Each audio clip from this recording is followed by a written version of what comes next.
Hey Bookies! Today we're going to go over the weekly book haul, so let's get started.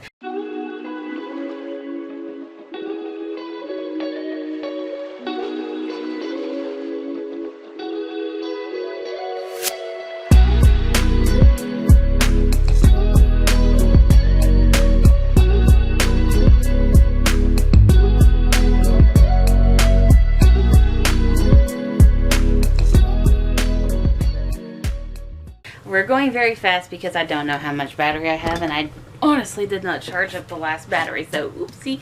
First off, I have my order from Little Shop. I pre-ordered The No Family by Grace K. Shim.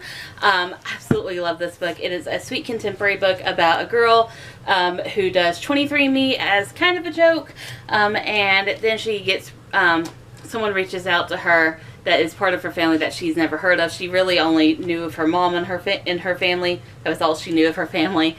But someone reaches out. They say they're on her dad's side, who she's never really had contact with, and they invite her over to Korea to spend the time with them. So she's like, cool. She goes over to get to know them, but they might have a more kind of sinister plot going on that might involve her and why they suddenly reached out to her. It's a very, very good read. Very sweet contemporary. I highly recommend it. I also got pre-order copy of Deep in Providence by Neilson. I absolutely love this book. It is set in the aftermath of a friend's death, and the other three POVs are the friends of the girl that died, and they're all part of kind of like a coven of witches. And one of them wants to bring them back. The other two are kind of struggling with their own things. So they have to kind of figure out if they're really going to try to attempt to bring their friend back, or what they're going to do. There's a lot of twists and turns in this book, and it is such a sweet and moving book. You'll absolutely want to read this. I also got from Amazon my pre-order copy of Ghost Hunters Adventure Club and The Express Train to Nowhere by Dr. Cecil H.H. Mills.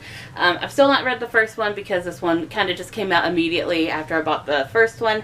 But again, going to hand them to my friend who is kind of into, I think this is from the Try Guys? I'm not entirely sure. But yeah, I'm going to hand them over to her first to read because I have such a huge backlog that she's honestly going to get through them faster than I am. I also got copies of books from our local library sale. I got a copy of Anne of Green Gables by Ellen Montgomery. I've been so wanting to read Anne of Green Gables again, so I'm very excited to have that. I also picked up a copy of The True Confessions of Charlotte Doyle. It was a favorite book of mine when I was younger, and it really got me started on my YA journey, so really love it.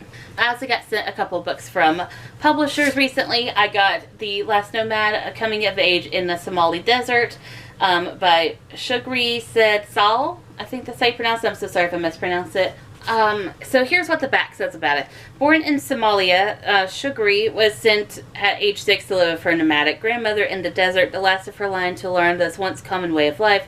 Salh found herself chasing warthogs, climbing termite hills, herding goats, and moving constantly in search of water and grazing the lands of her nomadic family. Although desert life was harsh, threatened by predators and enemy clans, for Salh it also held beauty, innovation, centuries of tradition, and a way for a young Sufi girl to learn courage and independence from a fearless group of relatives. As she came of age, a civil war came to her homeland, though. Both she and her beloved Somalia were forced to confront change, violence, and instability. So this is going to be a very, very moving book. It's from Algonquin, and I can't wait to read this one. I think I might be on tour for it, but I'm not entirely sure. This one I know I'm on tour for. It is Calling for a Blanket Dance by Oscar Hokeah. I'm so sorry if I mispronounced that. I'm so sorry. But I am going to spotlight this book, and then I'm going to read it. I just don't have time immediately to do that. But basically, this book is told in this series of voices. Calling for a Blanket Dance takes us into the life of Gimasadal. I'm so sorry if I mispronounced that again. Through the multi-generational perspectives of his family as they face a myriad of obstacles. His father's injuries at the hand of corrupt police, his mother's struggle to hold a job and care for her husband, the constant resettlement of the family, and the legacy of centuries of injustice all intensify Ever's bottled up rage. Meanwhile, all of Ever's relatives have ideas about who he is and who he should be. His Cherokee grandmother urges the family to move across Oklahoma to find security. His grandfather hopes to reunite him with his heritage through traditional gore dances. His Kiowa cousin reminds him that he's connected to an ancestral past. And once an adult, Ever must take the strength given to him by his relatives to save not only himself but also the next generation of family. This is going to also be very moving, so I'm very excited to read it. And then lastly, I got 2 book boxes. I got the May Nerdy TBR, so I'm going to go ahead and go through that. Spoilers if you are waiting for your May Nerdy book box. Skip ahead, I'll give the timestamp when it's all clear. But this theme was Cyberpunk Apocalypse, and the book featured is 2052 Time and Salvation by Jason Michael Primrose. I'm so sorry about that. Inside were, well, these were like some extras about other books, but we got, there we go, we got like a book plate, we got a little themed bookmark, we got an author letter, and some themed stickers. We also got some really awesome character cards. This has most of the characters from the book on here. They also sent a wireless speaker, which is really cool. A little lined notebook with the artwork from the spoiler card. I'm sure that this has something to do with the book, but it's so Back to the Future themed for me. It says, you're not lost if you're here. So I'm assuming that's a quote from the book. So I'm assuming that is a quote from the book. This was smaller on the item size, but there was a lot of stuff related to the book in here, and the book is absolutely massive, so I think that's going to be a fun read. We also got these are all open because I already opened them on my stories. This is the May 2022 Rainbow Crate, so I'll give a time index as to when this ends. So, spoilers. But inside we have character artwork for the book. The book is, I can't get the book out. The book is A Little Bit Country by Brian D. Kennedy. This was an absolutely fun book. It's a contemporary tale about 2 boys. It's multi-POV. They are both gay. One of them is out, the other one is not. The one that is out, he is an aspiring country star and he wants to make it big. The other one is trying to save his family and help support them. When they meet, it's kind of like a meet cute romance kind of thing.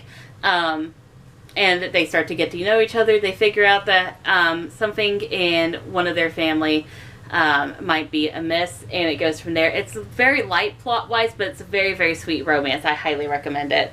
But with that, we got sent character bookmarks, which I hope they do for more bookmarks in the future for the books that they feature, because I love Jamie's artwork.